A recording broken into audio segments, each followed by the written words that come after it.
trips. Let's go. Gas ಇಲ್ಲ, gas ಖಾಲಿ. ಎಲ್ಲೆಲ್ಲೂ ಗ್ಯಾಸ್ ಇಲ್ಲ, ಮನೆಗಳಲ್ಲೂ ಗ್ಯಾಸ್ ಇಲ್ಲ, ಹೋಟೆಲ್ಗಳಲ್ಲೂ ಗ್ಯಾಸ್ ಇಲ್ಲ. ಗ್ಯಾಸ್ ರಿಕ್ಷಾ ಖಾಲಿ ಖಾಲಿ.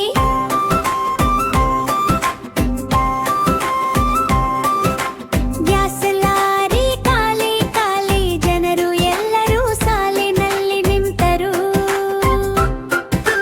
ಗ್ಯಾಸ್ ಸಿಗುವುದೋ ಎಂದು ಕಾಯುತ್ತಿದ್ದರು. ಗ್ಯಾಸ್ ಇದ್ದರೆ ಕೊಡ್ತೀರಾ? ಎಲ್ಲರ ಬಾಯಲ್ಲಿ ಒಂದೇ ಮಾತು ಅಂಗಡಿಯವರು ಹೇಳಿದರು. ಗ್ಯಾಸ್ ಸಿಗಲ್ಲ ಎಂದರು. ಅಡುಗೆ ಮಾಡಲು ಗ್ಯಾಸ್ ಇಲ್ಲದೆ ಹಲವು ಹೋಟೆಲ್ ಮುಚ್ಚಿದವು. ಕೆಲವು ಹೋಟೆಲ್ ಸೌದೆ ಕಟ್ಟಿಗೆ ತಂದವು. ಅದರಲ್ಲೇ ಅಡುಗೆ ಮಾಡಿದರು. ಮನೆಗಳಲ್ಲೂ ಗ್ಯಾಸ್ ಇಲ್ಲದಾಯಿತು. ಕಟ್ಟಿಗೆ ಹೊತ್ತಿಸಿ ಅಡುಗೆ ಮಾಡಿದರು. ಗ್ಯಾಸ್ ಇಲ್ಲದ ದಿನಗಳಲ್ಲಿ ಹಳೆಯ ವಿಧಾನ ಮತ್ತೆ ಬಂದಿತು.